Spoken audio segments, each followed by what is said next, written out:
Bonjour et bienvenue dans cette nouvelle vidéo news. Il va y avoir pas mal de choses à raconter. Tout d'abord, vous l'auriez remarqué, mais le fond de ces vidéos news vont changer. On m'a proposé sur Discord, lien dans la description, de mettre du gameplay en fond. Et c'est vrai que ça reste plus attractif que la planète gazeuse, sachant que pendant les vidéos news, il n'y a pas vraiment d'images intéressantes à montrer. Donc, c'est parti.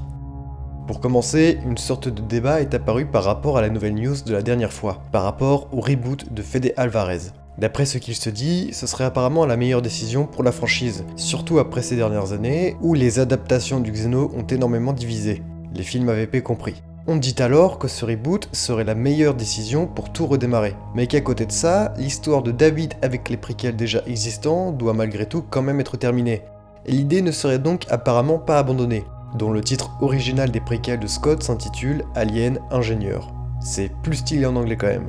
Et ces préquels se sont surtout transformés en des films étant plus indépendants à la franchise au final. Et Scott affirme vouloir toujours terminer son histoire avec David. Mais comme on le sait, pour le moment, c'est la série de Noah Hawley, le prochain chapitre de la franchise. Surtout qu'en plus, justement, Scott a récemment rappelé Fede Alvarez pour relancer son projet de film Alien, ce qui surtout confirme ce que je dis quand je pense qu'il s'agit d'une stratégie de Scott pour reprendre le contrôle de ses films. Mais l'histoire de David doit toujours être terminée, malgré toute la division entre les fans, dont encore beaucoup veulent toujours avoir la suite et la fin de ces préquels, moi y compris. Et David est devenu un personnage important dans la franchise aujourd'hui.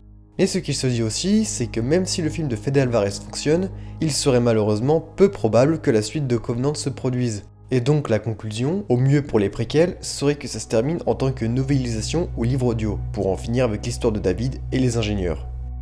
Alors, je ne sais pas si vous avez tout bien compris, mais pour traduire, que le reboot de Fede Alvarez, qui ne serait pas du tout lié au film Alien existant, est cette fois limite passé devant la série de Noah en termes de popularité et d'importance pour la marque. Personnellement, un reboot, je n'aime pas ça.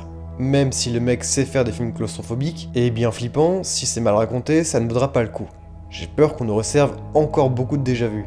Pour que ce reboot fonctionne, il faudrait littéralement recréer un nouveau lore et montrer de nouvelles choses à propos de la créature. Parce qu'aujourd'hui, on a tout vu de l'alien, on le connaît parfaitement, toutes les meilleures thématiques ont été abordées. Puis pour terminer avec ces infos, personnellement, ça m'attristerait énormément de voir la suite des histoires de David se terminer en livre audio. C'est un format qui est très bon et permet de mieux raconter les histoires en rajoutant plus de détails, mais c'est en film que je veux voir ça. Je veux continuer à voir Scott derrière la caméra. Qu'on aime ou pas ses préquels, on ne pourra jamais dire le contraire, mais notre cher Scott sait parfaitement tenir une caméra. Même si rien n'est confirmé et qu'il est encore possible de voir la suite de Covenant sur grand écran, il y a plus de chances aujourd'hui pour que ça se termine en roman. Mais au moins, nous aurons quand même une vraie suite et fin de l'histoire des préquels, peu importe le format que ça prendra. Et je serai là pour vous en parler avec grand plaisir.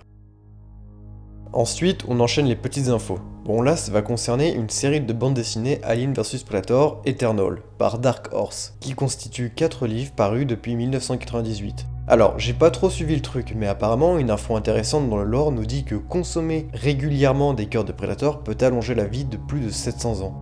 Alors, pourquoi est-ce qu'on a cette info que maintenant ?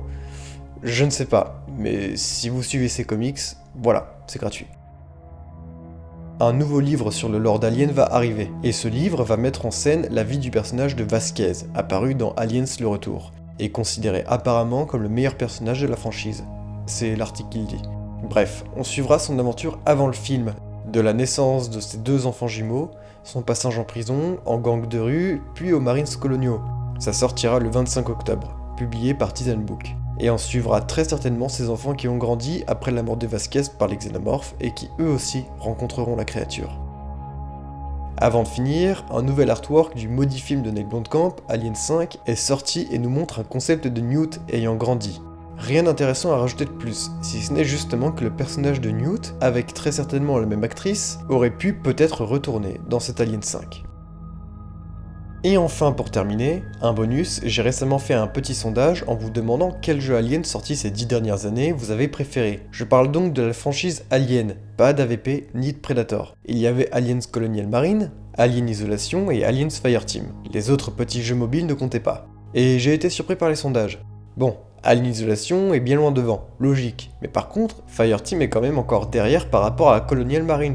Donc franchement, pour dire que Fireteam n'arrive même pas à dépasser Colonial Marines, qui malgré ses énormes défauts plus qu'évidents, a quand même plus de qualité comme son contenu, un mode multijoueur plus abouti et des DLC de vrais DLC, et pas quelques pauvres armes en plus pour Fireteam qui est un jeu aujourd'hui très vide. Et de vous à moi, j'ai passé un bien meilleur moment sur Colonial Marines que Fireteam.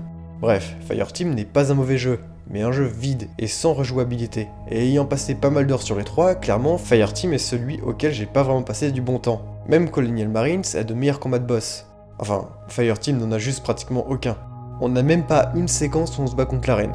Je veux pas descendre le jeu, mais bon, c'est toujours pas le vrai jeu d'action que la franchise Alien mérite. C'est un sondage à toute petite échelle, mais quand même, ça représente le travail au service minimum sur ce jeu, comme je l'avais dit. Bref, j'espère que toutes ces news vous ont intéressé, et sur ce, à la prochaine.